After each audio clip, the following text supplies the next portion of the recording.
out of the three of you that are on the podcast today, which one of you was the best multi-sport athlete? Or is it best? Yeah. Let's go best. It's Okay. kind of up for debate. Peter, Well, now I know let's it's- start at you at the bottom. Besides Now I me, know it's I'm not not in the me. conversation. I'm not in the conversation. It's- So we I knew you know- were going to say me, but I know. Well, now I know it's not me. Thanks a lot, gang. I had 5. We just played the varsity letter game, and now I feel terrible about myself. I have 5. I have 3 in hockey and 2 in soccer. I picked up soccer as a freshman in high school and played on 2 teams that came within a goal. No, because we lost in section semis both years. Never mind. I'm just going to be quiet now. how many Okay. letters do you have, including your theater letters? And my student ambassador letter? Yeah. And my student ministry team letter? Yes. Like 1 billion. Yeah. So Nobody was a cool. better Eucharistic This minister is a than totally, me. It's a total change, isn't it? I mean, like, we couldn't letter in choir. I don't think that was a That thing in even a Bemidji thing. when I was It was growing up. Sports. Yeah, where that you got wasn't your an option. letters. I think it was in Minneapolis, maybe not Bemidji. Although but Minneapolis, yes. I actually got it.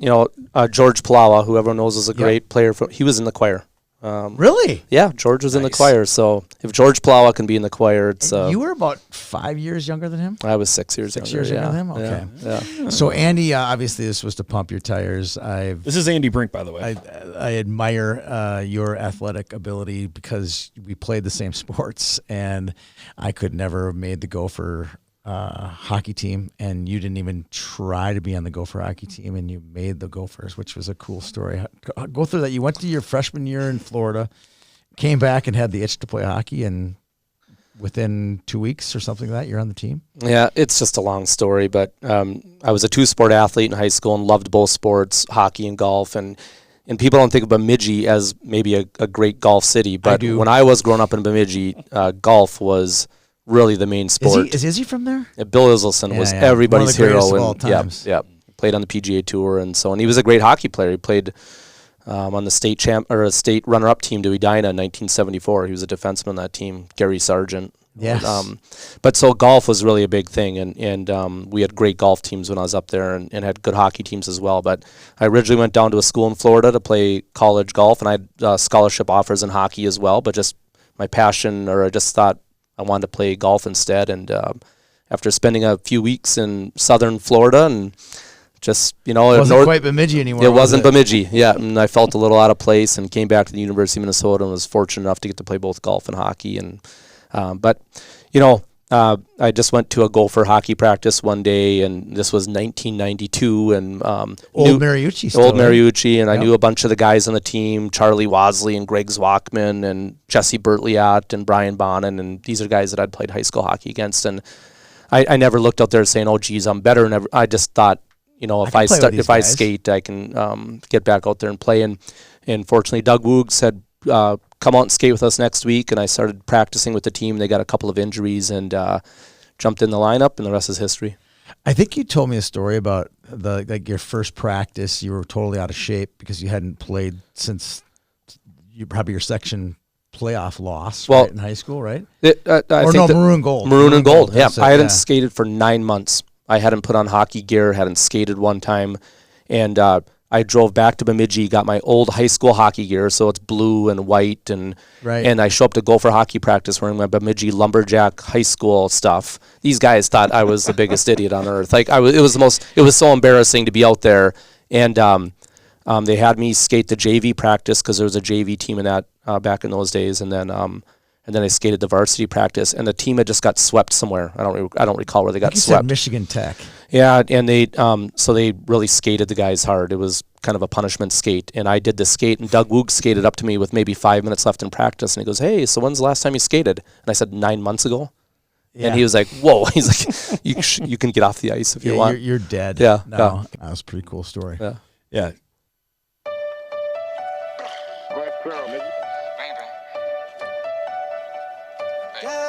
You need to stay up out the streets if you can't take the heat. You need to stay up out the streets if you can't take the heat. Cause it get cold like Minnesota. Cold like Minnesota. Cold like Minnesota. Cold like Minnesota. Need to stay up out the streets if you can't. Welcome to 10 Minutes. I'm Tony Scott. We have a guest with us today, Andy Brink. How are you doing today, Andy? I'm doing great, Tony. Thanks for having me. That's good. And Peter Odney, how are you doing today, Peter? I'm great. I'm sorry to break up the Tony and Andy University of Minnesota Love Fest going on. I was actually going to show a video to Andy, and I want to know if he remembers scoring this goal. Oh, wow. What are you showing him? Against Maine. Yeah, that was in a national tournament, and Maine won the NCAA title that year. They had an unbelievable team. I don't think they lost a game. They went like 40. It was 42-1-2. Yep. Okay. And they had Jim Montgomery, who obviously was a great coach at Denver and now at Boston, coaching the Bruins. Paul Correa was a freshman on that team. Garth Snow, their goalie. Garth Snow and Mike Dunham. I think that video was Mike Dunham in the net. It was. And you scored on Mike Dunham. Yeah, that's pretty cool. I think we lost the game 7. It was close. Be who was the best athlete, but now you scored on Mike Dunham. You win. It was a great hockey game. They had a really good team. We had a really spunky team. They had more talent, but we played really hard. But the best team won that game. Yeah. Was that in the regional? It was a regional. I don't know if that was in Providence or it was somewhere out east. I honestly don't remember. I was watching Through the Woods or whatever the University of Maine documentary was one night, and I had been texting back and forth with one of our employees about you, ironically, because I asked who some of the best youth coaches he thought were in the state, and your name came up. And as I was watching the documentary, I was like, hey, I know that guy. Hey, that's Andy Brink. Oh, my God. Well, I'm glad I could make their highlight film for Maine. One time they got scored on all year. So let's talk a little bit about why you're here. You're are you a co-owner with Dave Snuggerud? Yeah, Dave and I own Breakaway Academy. We started 11 years ago, and it's just been a blast. I could say a lot about Breakaway, but I was there when you guys first started. We did some interviews in the basement over in Chaska, and just did a lot of fun stuff with you guys. And we coached together for a couple summers with our Great Plains team. So my vision is what you had started and where you had started. And then I've been to your school before, but I'd never been inside. And when I came inside, I was like, wait a second.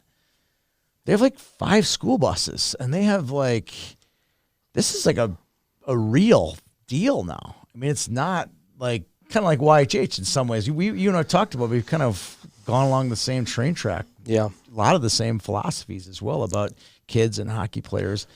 Talk about where you are at now with number of students and teachers and where you guys are and where you're going. Yeah. Well, when we started many years ago, Tony, about the same time you started Youth Hockey Hub, we were grades 6 through 8. We started with 26 kids in the basement of the Chaska Community Center. And it was kind of friends and family in a way. Right? I remember talking to Tom and Dee Dee Middlestat, and the reason, and they sent both their boys, Johnny and Luke.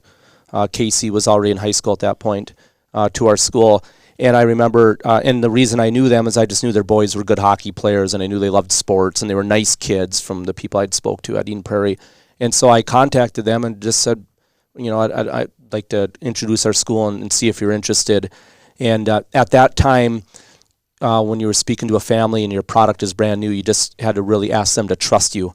We're going to do these things. We promise the education is going to be great. We promise the athletic environment is going to be great. We're going to do character building. And now it's really gratifying to be 11 years down the trail and have 11 years of graduating classes and families going through our school. And now we're K through 8. So we've really expanded. We have 2 campuses. 2 campuses. Our K through 3 campus is at the Chaska Community Center. In good hands with Sean Bloomfield. Yeah, Sean Bloomfield, who anybody who knows him through hockey, is a Chanhassen high school coach. But as solid a person as you're ever going to meet. He's just a great coach. He's great with kids. He was teaching in the public school, teaching social studies. We were able to hire him, and he's now our principal at the primary school. And then our 4th rate campus is at Champions Hall in Eden Prairie. And what's really nice about that campus is we're getting kids from all over the metro, as far east as Hastings and Woodbury, getting kids from St. Michael, Albertville, getting kids as Lakeville, and then Minnetonka, and all over the metro. I think we have Grove. There's a bunch of Maple Grove. A bunch of Maple Grove. And so it's so fun to see these kids from all over the metro come and become friends. And what they have a shared interest is not just athletics. They love to play hockey. They want to do really well in school. They compete against each other in the evenings. They're playing for Edina and for Maple Grove and Woodbury and all these great communities. But they've become really good friends.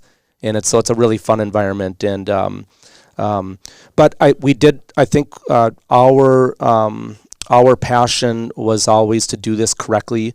Just like you with Youth Hockey Hub. That's why Youth Hockey Hub was working. I remember when you started your business, Tony, people were kind of like, who's this guy that's hanging around the rinks and doing articles on kids? And what is he, a creep? Like, what's wrong with this guy?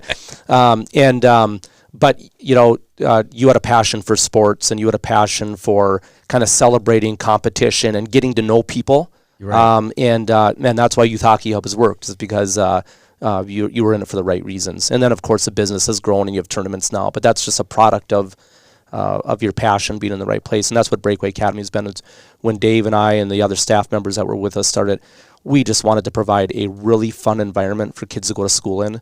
We wanted kids to get pushed academically. We wanted kids to get to pursue a passion like hockey. And now we've added soccer this year. So we're getting soccer athletes as well. And we wanted kids to feel supported. Whenever kids feel encouraged and supported, you can discipline them. You can hold them accountable, and you can give them a very clear-cut path on behavior and what works in life. And that's what we do at our school. If there's ever a student that needs a little bit of a redirection when it comes to academic intensity and effort, or acting the right way, we just take the hockey training away. I was going to ask that have you ever expelled a student or sent somebody packing because of their behavior? It's happened. I'm not saying all the time, but I'm sure it's happened. It's happened a few times. We're just at a point now, 11 years into Breakaway Academy, and the way that we've grown, where the people interested in our school know a lot about us, and they know the culture of a kid that fits our school. And then the same thing, we evaluate the student and the family. We want to make sure it's going to be a successful experience for the child and for the family. So, and if we think that it just, for whatever reason, whether it's athletics or whether it's interest level or whether it's the school being the right fit academically, we want to be honest with the family and let them know that, this might not be the right fit at this time. So sometimes you might take those steps before they actually enroll. And yeah, that's what happens now. I mean, every kid at our school right now is just a home run. They're great kids. They're from awesome families. I had a boy that I had to hold off the ice today and called home to mom and dad to let them know why. We just have the kind of families that when we're administering a consequence at school, they're in our corner. Right. They're like, great, my kid did something wrong. Thank you for holding them accountable. Thank you for working with them. It's not the kind of families that are debating us on discipline. Yeah. And so we've been really fortunate. We're attracting great families, great kids, and we loved that. 11 years ago, we have a lot of fond memories. Dave and I used to clean the toilets. We drove the buses. We served lunch. We were teaching classes. We were on the ice. And I remember Dave's wife, Ann, was making lunches or involved in lunch early on as well. Yeah. And Mrs. Brink, my wife, Holly, would go up and serve lunch. And then my son, Henry, and my wife, they would go clean the school on the weekends. It was really a labor of love. But we were having so much fun. And it's great memories. All these great kids. Like I just talked about Johnny and Luke Middlestat. And Rhett Pitlick was there the first year. And Mike Kester, who was at the University of Minnesota. All these great kids. And it's nothing but great memories, even though it was a lot of hard work, just like what you experienced. There's a lot of rewards, though, when you see them score goals in the NCAA or in the NHL or whatever. It's got to be very rewarding. It is, and now again, 11 years later, we have so many kids that are in college and graduating college. And Jack Stark's a men's goalie at Yale University, so Starkey, which is, and we have kids all over the place. Haley Box. Yep. Just played great for Team USA at the U18s and scored a few goals in the championship game as well. And it's just great to see the different paths that kids go on. And like I had two boys go through the school. My older boy's still playing hockey. My middle boy works for me at Breakaway Academy. And even though my middle boy, Joe, wasn't the same hockey player that his older brother was, I wanted the same thing for him. Work hard in school, learn how to ask questions, build a relationship with a teacher, give your very best effort, and then there's way more to life than hockey. And what I'm most proud of with the kids at Breakaway Academy, like all of these kids that we kind of mentioned here that are still playing hockey isn't their identity. It's their passion. And it's something that's a sport to them, and they love the sport. And if you took hockey away from Mike Kester or from... What would they be like? Hey, of course they're going to miss it because it's something they love, but they're going to be incredibly successful. They'll be competitive in a business, and they're going to be a part of a team, and they're going to be hardworking. And to me, those are the great lessons that sports teach, and especially a team sport. I got a Joe Brink memory for you. Like one of the first years, probably the first or second year I was out there visiting you guys, and he was young compared to those guys you're talking about. Yeah. He was just kind of hanging around. He was like the younger brother, and he was kind of a gnat, and he was kind of whatever. But he just, you could tell how much he loved the game of hockey. Yeah. And it shows now. You know, he's coaching with you. I think he's the good cop on the Minnetonka PWA bench, or are you the good cop? No, I'm the bad cop. And when you turn 50, you become the not fun guy, which I'm experiencing. And being 20 years old, he's still the fun, happy guy that the kids get excited about when he walks in the locker room. But it's funny you bring him up, though, just because he's got a great eye for the game. He's an excellent coach. He's really good at teaching. And so even though he wasn't maybe the same player of some of these other guys, you can just see this life in hockey doesn't go away. Whether you're playing the game or whether you're running a business that supports hockey or you're coaching, I mean, there's a spot, you know, if you want to stay in the game, there's a spot for you. Or refereeing like you're doing now too. Yeah, I just love it. So here's a question for you. This is a real serious question. Is it okay if your son's playing in the World Juniors and can you play hooky from Breakaway Academy? Because if not, he got caught on national TV with the Breakaway sweatshirt on you, but I don't think he was at school that day. Did he get in trouble? Good branding, though. Did he get in trouble? No, school went really smooth that day that he didn't show up. That was great. It was great watching Jimmy play and Sam Renzel, and obviously Team USA did great, and I'm sure it was, you know, such a thrill for Dave to go over with his family and to watch that experience in Sweden, and it's you know, just like the Box family going over and supporting Haley, and anytime your kid gets a chance to wear a USA jersey and play internationally, yeah, it's a pretty awesome moment. All right, we've bypassed Bobby an entire time of the show, which I think is almost a miracle. Yeah. Last Friday night, it would have been his first appearance at the X since he won state in 2018. Yeah. And he was a healthy scratch. Yeah. I'm sure there was probably 20 or 30 Brinks, maybe 10. I don't know. A number of Brinks probably happy to go watch him play his first game at the X. And what happened? Let's go through it. Well, yeah, you know, Bobby's playing with the Flyers, and it's his third season. He played 10 games after his college season ended a few years ago after the national title game. Then last year had a pretty serious injury, had his labrum surgery and was out for 6.5 months and couldn't play till mid-January, and then spent the rest of the year in the AHL, which is a pretty phenomenal league for anybody that, you know, watches pro hockey. Yeah. It's a great league full of awesome players. And then this year I had a great camp with Philly and has made the team and has had a great year so far. But yeah, it was a healthy scratch here Friday night against the Wild, and I bet between probably family and friends it was upwards of 60 people going to the game. And, you know, listen, we're all humans and we have emotions, and that hurt. I'm not going to lie.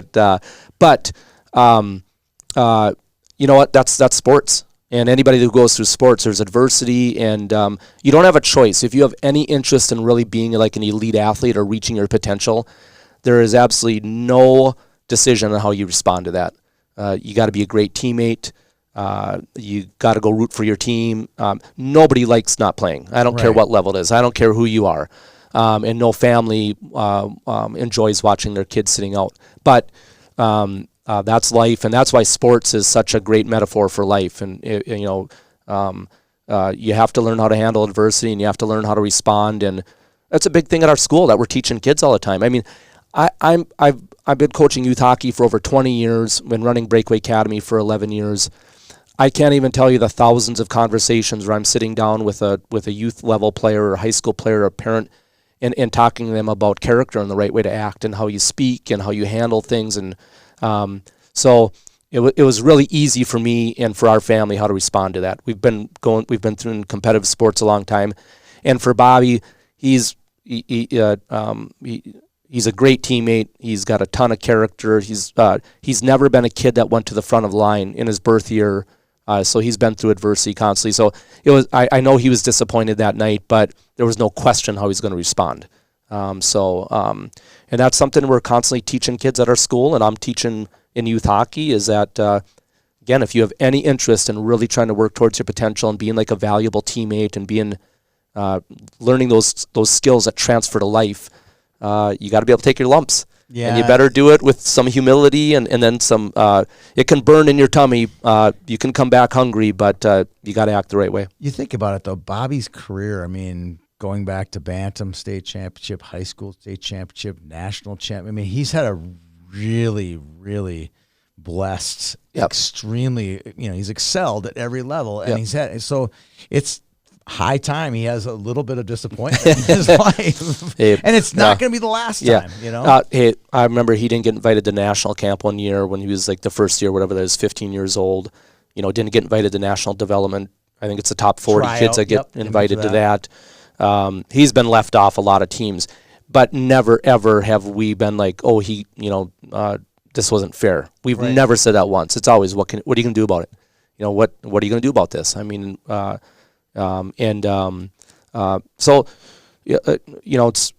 doesn't matter the sport. There's adversity. I just listened to a great interview the other day with Djokovic, where he was talking about he almost quit back in 2011. Just things weren't going his way. He just felt like he'd hit a wall, wasn't getting better. So that's life, isn't it? I mean, we all go through this. And so, like I said, the scratch doesn't feel good, but it's everything Tort said in the interview afterwards I thought was great. And it was funny. People text you and say, oh my gosh, how could this happen in Minnesota? Everything that Tort said in the interview was spot on. What did he say? I didn't hear that. Oh, it's just, hey, this is the NHL, and like nobody's entitled to spots, and we're going to play the guys that we think are going to give us the best chance to win. And again, it's message. They did win. They did win, yeah. And then Bob got to play against Winnipeg the next night, and then St. Louis 2 nights later. And it's just, the bottom line is that you're not entitled to anything, just like in life, and you have to work for stuff. And there's not enough of that in life right now. Not that I'm looking to go back and be John Wayne here and go back in time. It's just that listen, this is it. What he said and what Tort said in the interview is no different than what I'm saying to my peewees and to the peewee and to the families at Breakaway Academy. It's just, you want something, you have to work for it. There's going to be lumps along the way. You have to learn to deal with adversity, and you got to be a good person through the whole thing. All right, well, we're going to talk a little Squirtacular. You were a coach in the very first Squirtacular, Bloomington Ice Garden. Bobby, oddly enough, was on those teams. I can remember your Squirts. Remember, who were some of the guys that were on Bobby, his teammates in Chaska Chan years back then? We had a great team, and Bobby was on that team. Shane Lavelle, who's playing Division I hockey at Lindenwood. William Magnuson, who's playing up at Bemidji State. Calvin Barrett, who was a really good high school player at Chaska High School. He was a good squirt, too. It was really a great group of kids in Chaska, and the Chaska kind of community at that time had really made a big step forwards in being competitive, like in District 6. Yes. When I first went to Chaska many years back, before we even had kids, we weren't very competitive in that area. And then the first group that came through was actually led by Mike Riley. Yes, and his boys, Connor and Ryan, and then Mikey, and then Nick Mattson was in that group. And it was a fantastic group of kids. And Mike Riley, the dad, was kind of the guy that kick-started work ethic and attitude and play hockey the right way and play hard and play to win. And that was really kind of the catalyst for that area picking up its hockey. Now it's just like they're like a mainstay at every level, boys and girls. Yep. All right, let's talk a little Squirtacular this time. You have, I think it's 52 students in the Squirtacular, so I gave you a cheat sheet for all 52 of them right here. So feel free to chime in with some breakaway kids that are playing at a certain level or a certain team. But before we do that, let's talk about the format this year, Peter. We have a much different format than we've had in years past. We have sections for the Platinum. So we have Section 1, Section 2. We're treating it like the AA state. You can see the teams in 1AA. We have Lakeville North, Mankato, Woodbury, and Rochester. Fill out Section 1. Section 2 is Jefferson, Rochester, Chaska Chan, and Edina Green. There's probably a bunch of Edina Green kids at your school in this one, Andy. Section 3 has got Rosemount, Cottage Grove, one of the top 5 teams in the state, Shakopee, and Matamidi. Section 4 has Stillwater, Woodbury Royal, the number 1 team in the state, OMG White, and Moundsview. Section 5 has Blaine, OMG Crimson, Centennial, and we brought in a Section 8 team. Warroad will be playing in that section. We had to balance them out a little bit. They were one of the top teams. Peter and I, how many hours did it take us to put together these teams? It was probably 3 hours. Yeah, 3 hours I'll never get back, but 3 hours nonetheless. 3 We hours. got it fair and balanced. We literally had it down to like points. Like everyone had a certain amount of points for everything. We had it as balanced as we can. Some people say they were a little bit favored. When you see Section 8, you'll see why. Section 6 has got one of the Edinas, Wyzetta. Let's see, Thief River Falls, another Section 8, District 16, and Orono, who's very good. You got a few kids from that team. I think Lola Lamparski's on that team as well. Section 7, West Fargo Blue, the only non-Minnesota team in the event. Grand Rapids, Andover, and Cloquet make up Section 7. And then Section 8, look at this one. Minnetonka, Moorhead, the number 2 team in the state. East Grand's a top 10 team. Rogers and Minnetonka. We snuck Minnetonka in there. We couldn't put them in Section 6. That would have made it too strong. We definitely could have put them in Section 2 because that would have made it too strong. So they're kind of the at-large team. We were kind of moving around every which way. They were either going to go to 1 or they're going to go to 8. And they ended up in 8, and I think it's going to be a fun tournament. The winners of the sections get a big, huge block Minnesota trophy with their section championship trophy, and the winners play in Fogarty on Saturday afternoon in the final 8. So there'll be like a state tournament first round over at Fogarty. So here we go, Peter. Are we going to make our picks and then a couple players to watch? We are. We're going to make our picks. We're going to have a couple players to watch. But first, I feel like we should mention at least one of our sponsors. Oh, let's do one. You want to do this one? Sure, I'll do this one. General Sports. General Sports. There we go. Established in 1962, and for over 60 years, General Sports has been the go-to spot in the West Metro for sticks, skates, mouthguards, laces, Howie's wax. All right, and now it's time for this my is beautiful. annual... Guess who's going to give our sponsor endorsement here? It's going to be Andy Brink right here, who's at that facility. Would you say, are you there every day, once a week? How often are you over at Braemar with the hockey playing going on? Oh, I'm there every day because we have game days at our school. And I always go over and watch game days because a lot of our parents will come and watch, and we break our 5th graders onto equal teams, and they play same thing with 6th, 7th, 8th grade, 4th grade as well. And so I'm always at the rink, and I know our kids go to General Sports a lot. It's got to be really handy for you guys to have a sporting goods shop on site for the missing lace. Pucks. Whatever. All the stuff you might need, it's pretty handy to have it right there. Yeah, I know we had a boy yesterday, an 8th grader, who needed a little work on his skate before he went skating, and just able to walk right over to General Sports and get it done. So that's why that location has been tremendous for us, because we have everything right there. It is. Everything's right there. Now it's time for my weekly pledge, my weekly plea. Just General Sports. That's what I'm looking for. I haven't gotten it yet. I'm still trudging along with the CCM stick. I'm not happy about it. Hold on. Oh, you're covering it up?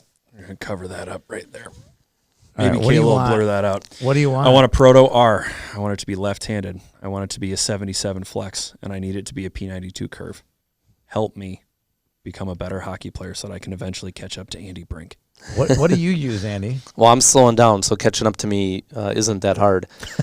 Honestly, I'll tell you what I'm using for a stick. I have one of Mikey Riley's sticks from maybe 2 years ago when he was playing for...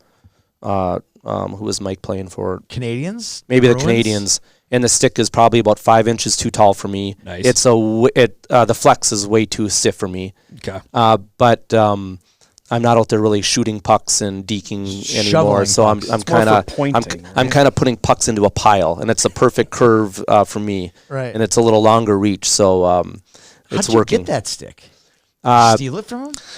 One of our well, first of all, we have these great trainers. They all played Division I hockey. A bunch of them played pro hockey. They're friends with all these guys, and one of them had one of Mike's extra sticks. And I said, "Geez, I need a stick. I just broke my old CCM from about 6 years ago." And I guess I kind of helped myself.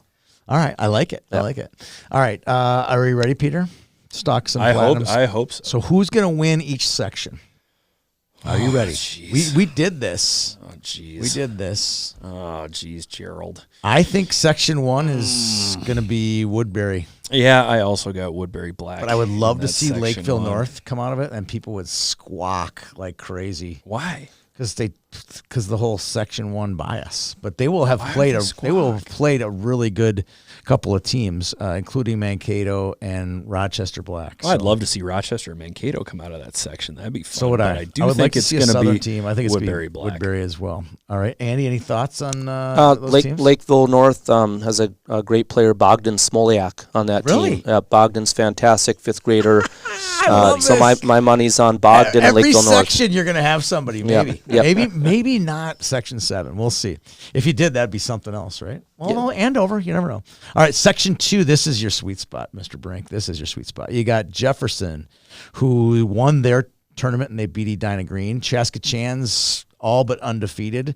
I'm sure you got a boatload of those. Edina Green, that was the team that was coached by Stefan Veilleux. And then Rochester Red, coached by Aaron Getchell. This is a good section. Whoever wins this one is going to be battle-tested. Any thoughts, Andy? Yeah, Edina Green, Jack Podratz is a great player on that team. Is that how you pronounce his name? Yep. And Jack is pretty special. So he's one of those kids that, if he is hot, might take over a game. But if you're making me pick a team, I'm going to go with Chaskachan. And I've watched him play 3 times this year. I've watched him play Minnetonka twice. In the scored ace.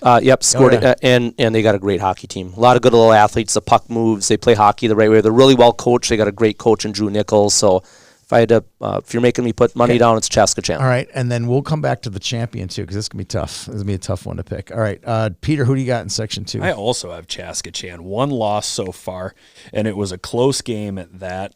They've played some really good competition. They got a tie against Minnetonka. They got a win over OMG Crimson. I think Chaskachan's battle tested. All right, I'll agree with you guys on that one. Section 3's Cottage Grove. They're one of the top teams in District 8. Rosemount, Matamidi, and Shakopee. Now, if Shakopee had the Bo Lancette kid, this team would be, he's playing Pee-wees this year, they would be a bona fide top 5 team in the state. They're a really deep team. I've seen them a couple times. I've reffed them. So I would think that would be a team to beat. I did see Bo at the Edina Squirt A game the other night, watching his buddies from both the Brick and from school. It's kind of neat to see that kind of community. Yep. Well, Bo would really help him. I mean, if you put Bo on any squirt team, the team just got a lot better. Put him on any high school team, they might improve a little bit. But he's up playing Pee-wee hockey in Shakopee. I'm still going to go with Shakopee, though. Really? Okay. And this is no insult to the other teams. I'm more familiar with Shakopee. They got an unbelievable coach in Kyle Pito, who played Division I hockey. He's working for you guys, right? At Mankato State. I think he's their leading all-time scorer at Minnesota State Mankato for defensemen, and they only played 3 years. He's an excellent coach, and they have great players on that team. Little Colton Von Borken's an excellent hockey player and can score. And then Coden Pito is he's a kid that is just turning into an excellent hockey player. So my money's on Shakopee. I'm going to go against you. I'm going to go Cottage Grove. They are deep this year, really deep. They were good last year in the tournament. They gave a lot of team fits. This year, I think this is their year. They're gonna win this section. Matamidi has arguably one of the best players in the tournament. This Uncle Speed kid is so good. He played on that Brick team. I'm not sure that I saw them play Minnetonka a few weeks back. I still think Cottage Grove is the team to beat in Section 3, which is fun to say. I love how you say that they're deep. They have 8 skaters. That's a deep 8. They have 8 skaters. It's a real deep 8. I was looking at the roster. I'm like, that's got to be a typo. There's a Sasada on that team too. Of course, there's a Sasada on that team. They're good. I'm going to go against both of your y'all's grains, and I'm going to take Matamidi. They got the Magic Man, Mason Unklesby, whose dad, Jesse, is a product of the Como Area Hockey Association. Jesse, we'd love to have you back at some point. And it looks like they have a larger team roster-wise. They got an Egan. There's an Egan on the team. There is an Egan always on an this Egan. team. There's also an Engelhardt on this team. Oh, really? Porter Engelhardt is playing defense for Matamidi. And kind of the opposite of Cottage Grove. Matamidi typically has 9 skaters, 1 goalie. Usually. And this year it looks like they've got 3 full lines, 6 defenders. So maybe the depth helps out Matamidi this year. Their uniforms are sweet this year. They're really good. I was like, wow. They look a little bit like that Hermantown, that real rich blue, and it's a good-looking uniform. All right, Section 4, Stillwater has got the bad draw. They're going to play number 1 Woodbury Royal, Mounds View, and Osseo Maple Grove White. This Royal team is headed up by Zach Sikic. That guy does not take losing kindly. I see them as the favorite to win this tournament, but we thought that last year, Peter Odney. What are your thoughts on Section 4? I don't know. It's hard to pick against Woodbury Royal, though.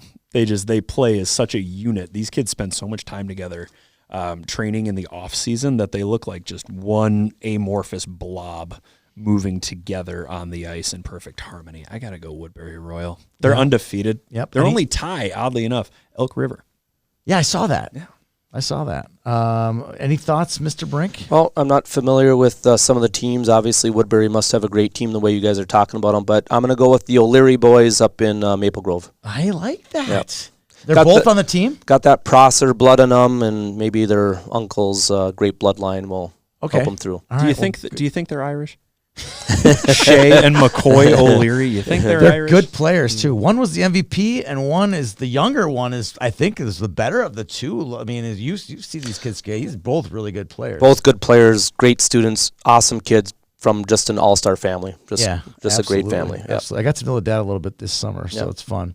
All right, Section 5. Here we go. Osseo Maple Grove, Blaine, Centennial, and Warroad. So this one does look like a true Section 5 battle where we sneak Warroad in there. They were 14th in now rankings, so I'm expecting big things out of the Warriors as well.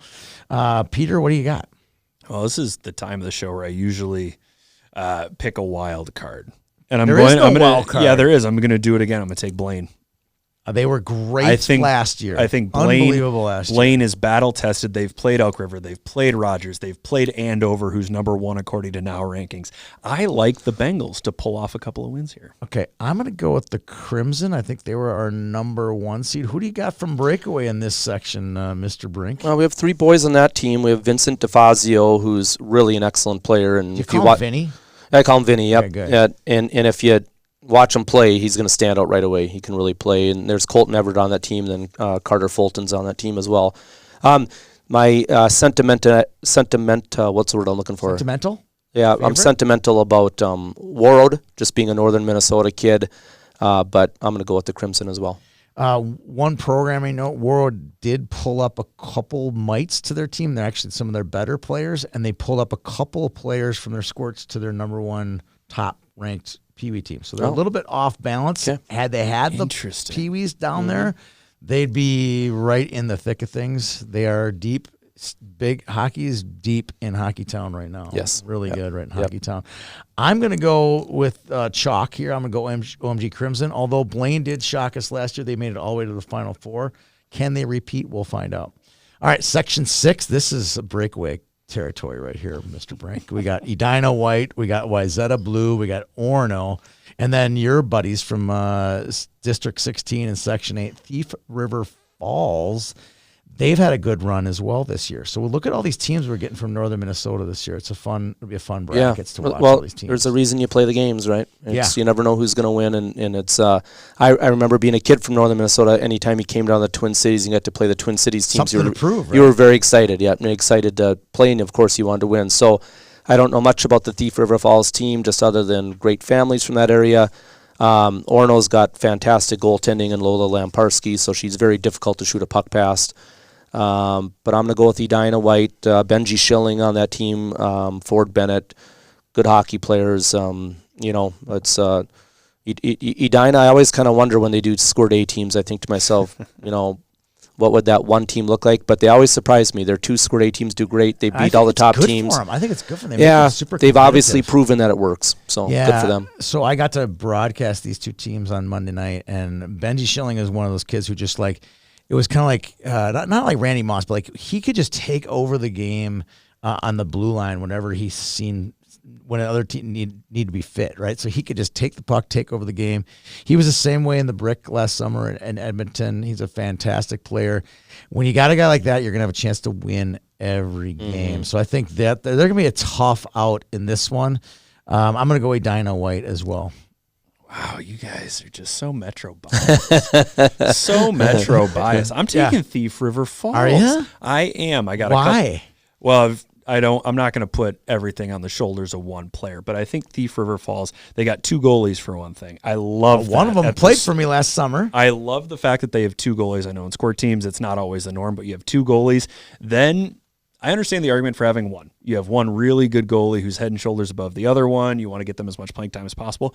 But if that one goalie runs into issues, you don't have another option. You just kind of have to roll with the horse that you took to the tournament. So 2 goalies for Thief River Falls. If one gets in trouble or just isn't feeling well or what have you, they've got another that they can plug in. I also love the fact that they have a girl goalie. Grace because Duffy. that tells you that goalie is really, really special. Forward-wise, Tyson Holmgren finished tied for second in the boys minor division of last fall's Fall Classic. He had 5 goals and 7 points. And I think Thief River is one of those teams that you don't know a ton about coming in, and I think that works in their favor. I think they're going to play a completely different style than the other teams in that section. Which I think works in their favor. I think so, too. So did you pick Thief?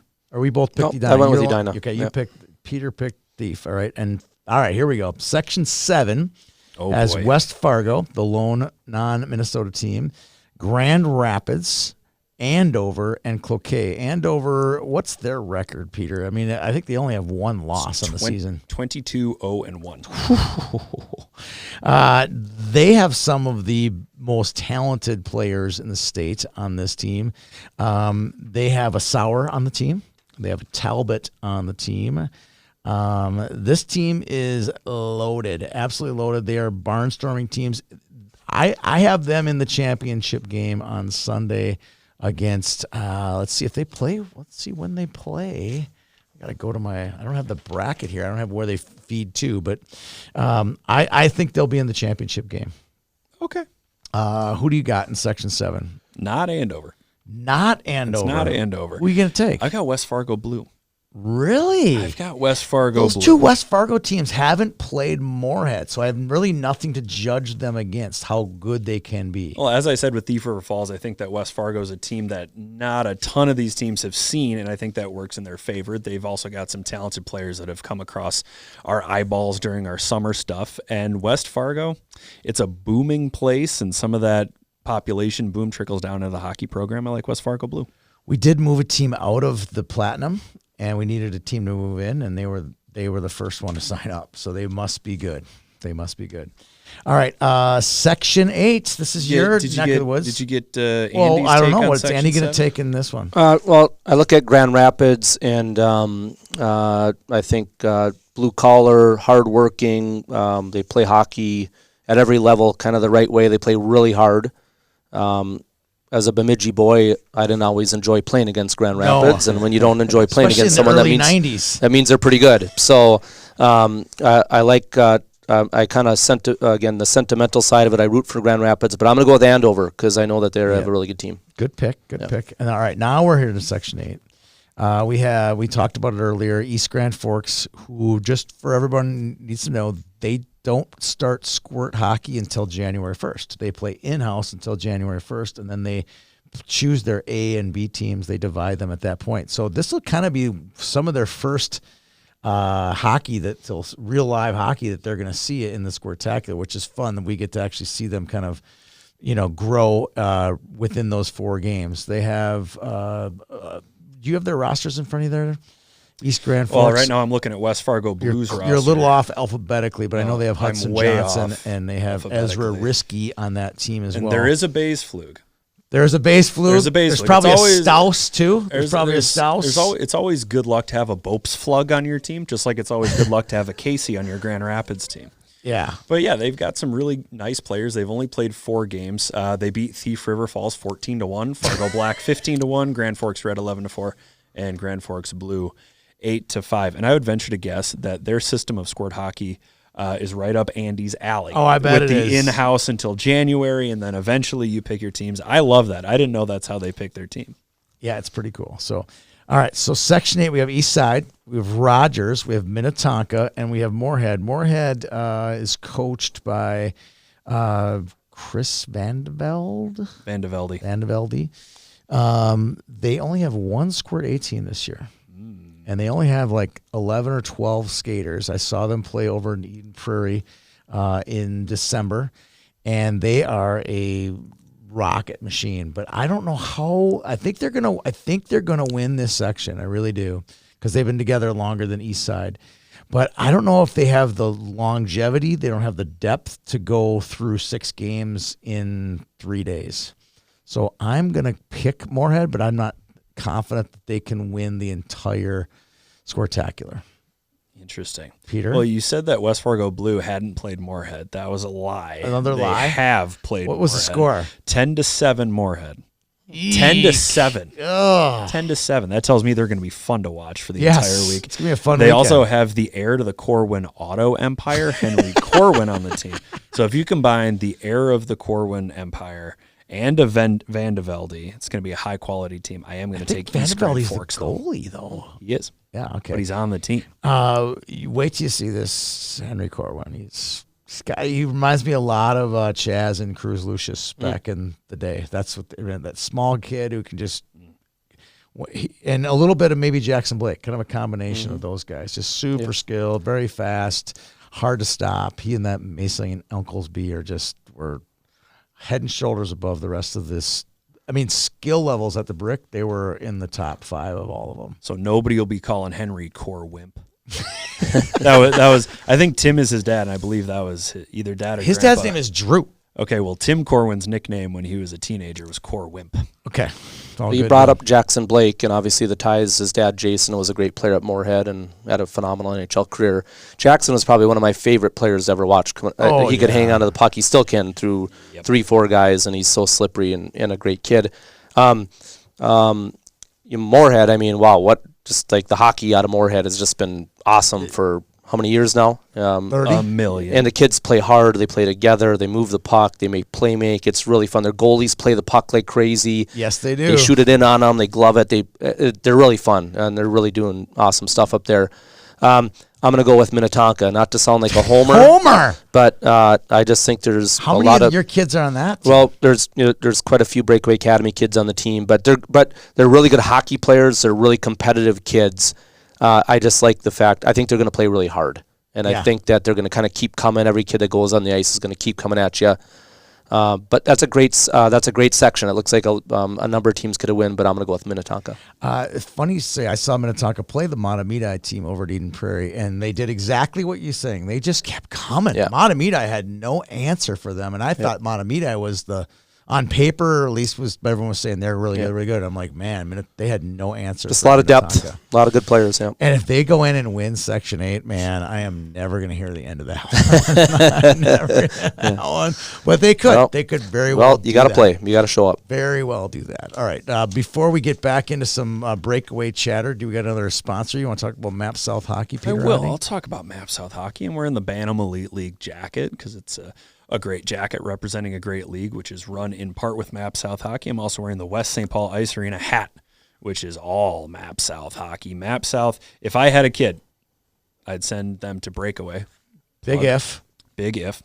And I would also send my kid to Map South Hockey. You for sure send him to Breakaway because he's going to be your son or daughter is going to be a superstar. Well, if they have my blood, Student. then yeah. Five varsity letters over here. If he or she went, what would be the pillars that your son's school will be based on? If they went to Breakaway? They went to Breakaway. What would they be? Character. Yep. So I'm not very smart, and I'm not very athletic. But going to Catholic school, you're always kind of afraid of lying, so I don't think I've lied very often. All right. Of course, I'm going to get a text from somebody being like, you lied to me last night. But, I'm not very smart. I'm not very athletic, so I think my kids are going to have to rely on character because you know what? Character is the one thing you are completely in control of. Yep. There are kids that have athletic gifts. There are kids who have academic gifts. My kids are going to have character gifts just because of who their mother will be. All right. But you can develop character. Sometimes you're just born with athletic gifts and academic gifts, but you can develop character. What are the other two pillars? So we're just testing them here. It's academics, athletics, and character. All right. I know the three pillars better than you. No, you don't. This is also a sponsor read for Map South Hockey, where coincidentally you will learn some of those things. Those Absolutely. Pillars, academics, athletics, and character. I think that speaks to what we were talking about. When we talk about Map South Hockey, they go over there and the athletics are great, but they'll also teach you how to become a great teammate, they have seminars on character. So it kind of, it means that when we pick sponsors, we're picking people that are going to have a lot of the same values, and the people at Map South have the same values as us, as same as you, Andy. Well, it's funny, like, because we have a lot of kids that'll go to Map South and train in the summertime, and they'll do their summer training there, and it's fun for us at Breakaway Academy because all these teams we just talked about and all these great families that are involved in the Squirtacular and coaching teams, it's fun to have relationships with all these people. And we're kind of positioned as a school. We don't have a AAA program. We don't have hockey teams. We don't have a high school program. We ended 8th grade. It's really fun to be a part of the hockey community and support all the different communities and the different hockey training programs and coaches out there. And hey, hockey is a lifelong thing. You build relationships with these people. You brought up Chris Vandevelde, and even though I've never met him before, I always admired watching him play hockey at North Dakota and then the NHL, and obviously Moorhead kids. He's kind of growing up the right way, right values, and so it's fun to see these people and to root for them. Yeah. All right, let's go back, talk a little bit about your school. You guys have a Discovery Night tonight. What does Discovery Night mean? You guys know what it means. I don't know what it means, so help me out. Yeah, well, I mean, first things is like, we want people just to learn about our school, because when Dave and I started the school 11 years ago, everybody thought we were doing this just to kick out hockey players. They thought we were trying to put together hockey teams, and we're trying to funnel kids to a high school hockey program, which couldn't be further from the truth. We just always wanted to create an environment that kids got excited to get up in the morning and they wanted to go to school because they were going to have fun. And if they're having fun, now you can push them academically, you can push them with athletics and with character development. And where it all goes, and we can't predict that. We just want to provide the great environment for them.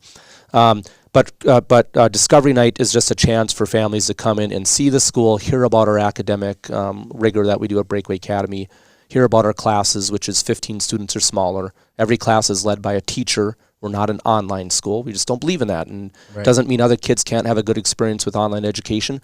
We just don't do that. We don't believe in it. And we want people to see the activity that happens where kids don't have to sit in a chair for 7 hours a day. They get to get up and be active. We want them to meet our academic staff and meet our teachers and our coaches, and just get a really good feel for whether they think it might be a fit for their son or daughter. And then at that point, we love to have kids shadow at our school, come spend a day with us, because we want to meet the child as well. And we want to make sure that they're going to be successful at our school. And if we're not the right fit, that's fine. There's other great schools out there, and there's other fits for kids.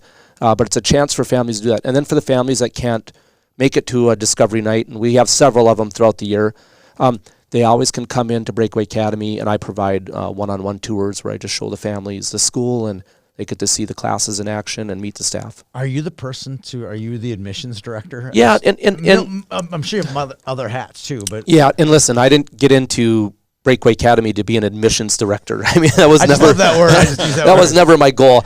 But here's what's really fun for me is I love meeting the families because I know who's going to be successful at our school and maybe some of the character traits of kids that aren't going to succeed at our school, and I want to make sure we're the right fit.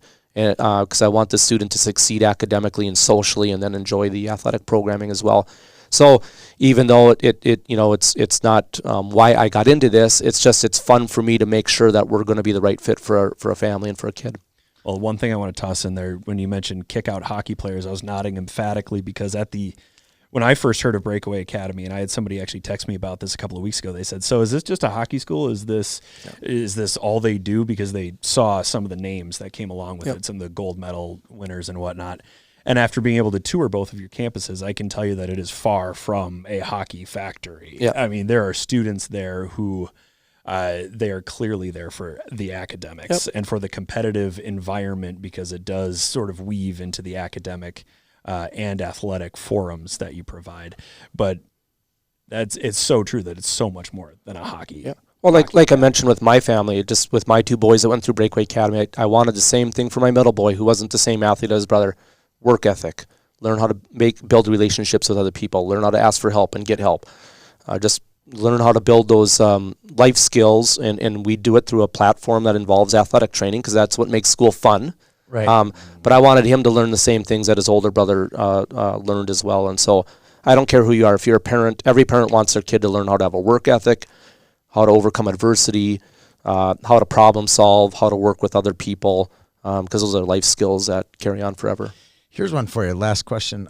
We had you've probably never been to the Sportacular since the pin trading. So I'm going to describe for you the pin trading floor, and I'm going to get back to breakaway in a second. But so the pin trading floor, Peter can help me describe this. Imagine the little plastic bags that cover the pins. Imagine multiply that by over 3,000 or 4,000 pin bags that are flying on the floor, and boys laying on the floor trading pins. Yeah, that's what it is. It's one pin bag after another.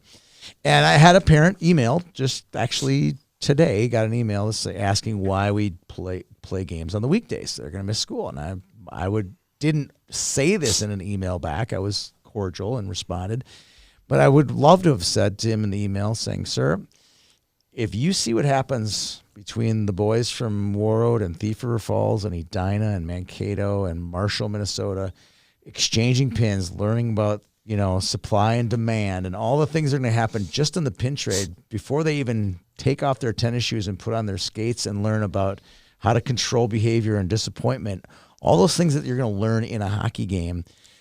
I'm saying all this, there's a huge value in what happens at a hockey tournament on a Friday, and you guys have 52 of them potentially missing school on Thursday and Friday.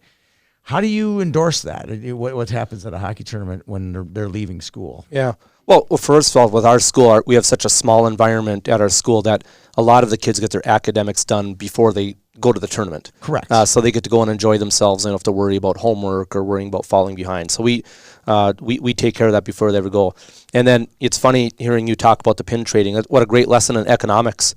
Different pins take on different values, and it's a free market, and you have to barter, and you have to negotiate. It's the best. I mean, those are like, they call that in training, they call that camouflaging.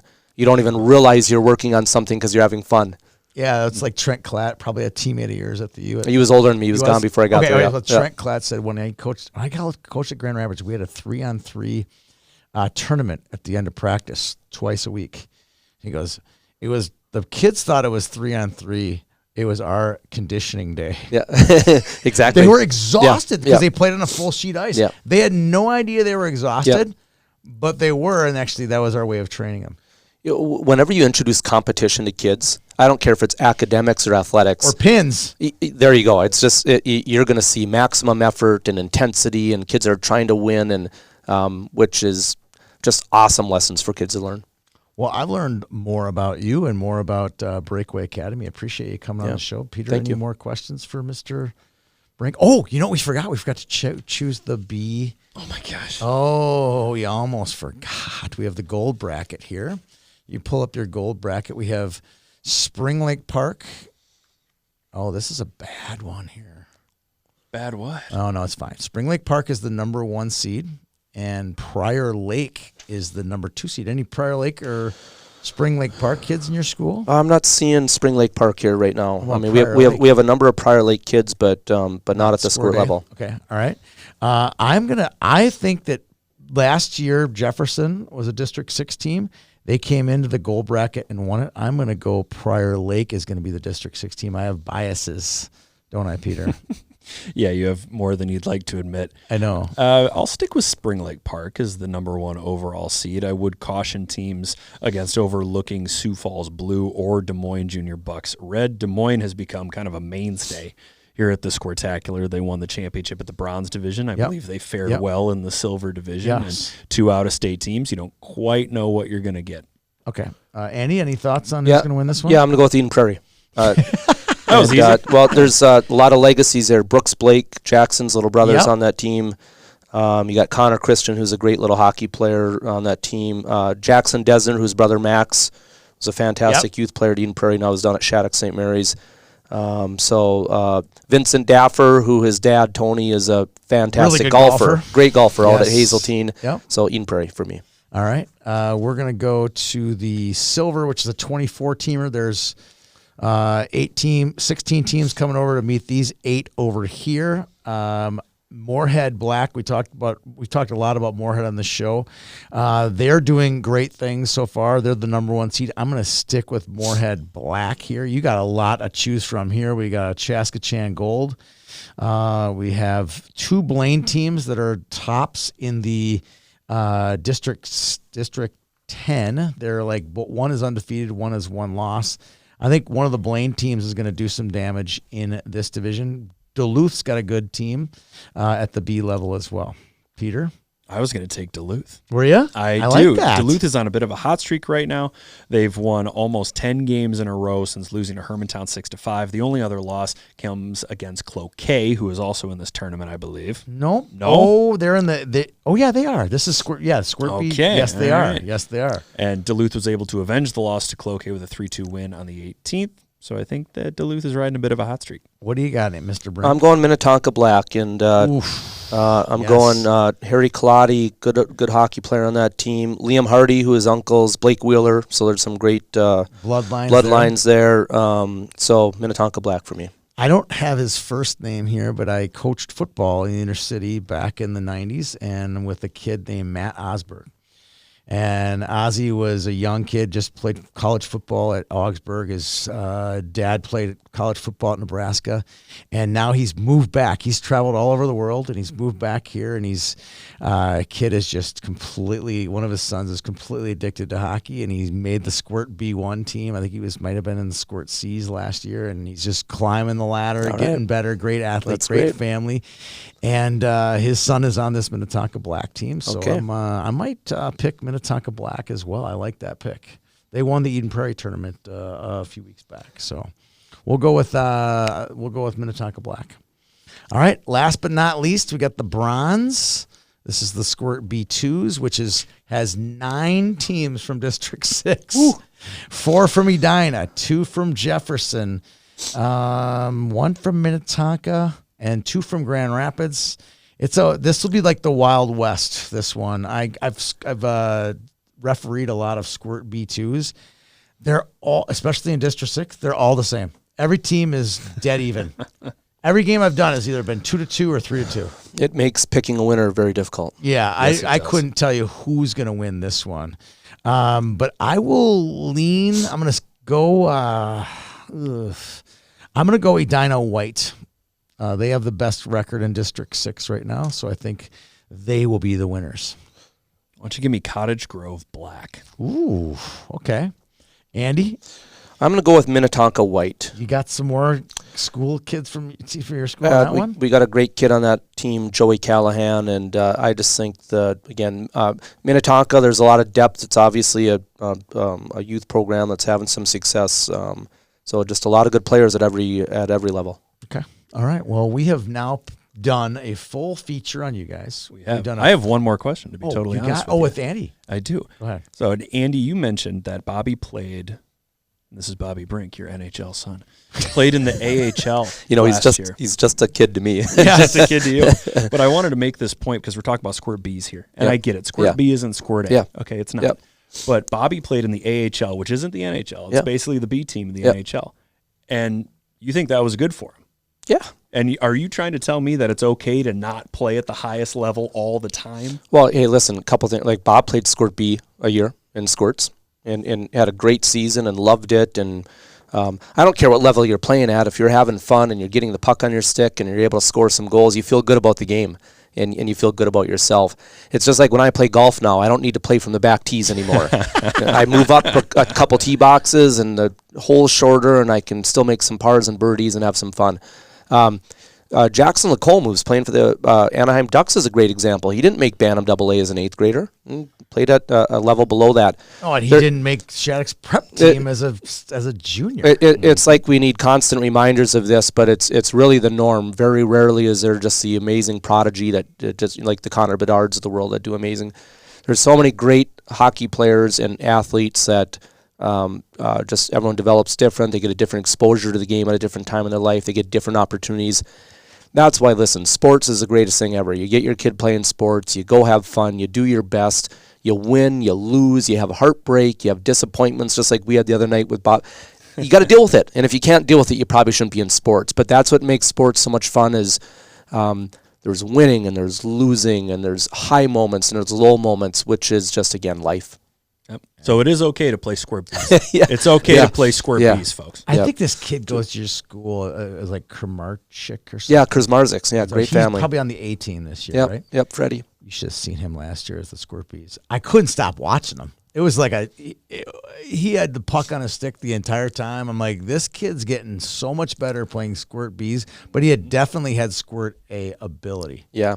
I just don't, I think it's so hard. I know it's hard being a parent. You always want your kid to have success and you want them to always make the top team and be invited to everything, but really the golden moments, those great moments of growth happen through adversity and not always, having things go your way. And so it's hard lessons when you're a parent because you hate to see your kid kind of sometimes, I don't know, just, struggle. Be struggling a little bit, not always be happy, but it's really those wonderful growth opportunities. And we, like I said, when running Breakaway Academy, starting with 26 kids 11 years ago, we surely went through that as a school, just, learning. How many kids are there now?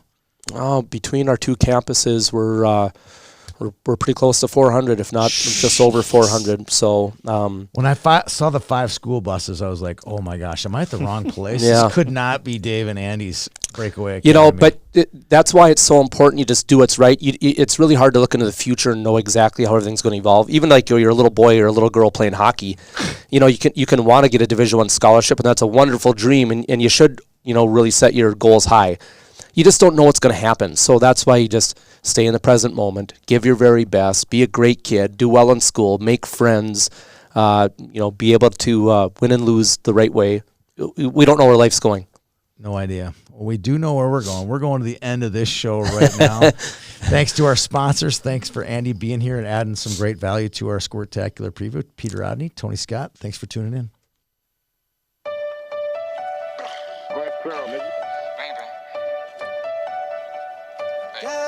You need to stay up out the streets if you can't take the heat. You need to stay up out the streets if you can't take the heat. Cause it get cold like Minnesota. Cold like Minnesota. Cold like Minnesota. Cold like Minnesota. Need to stay up out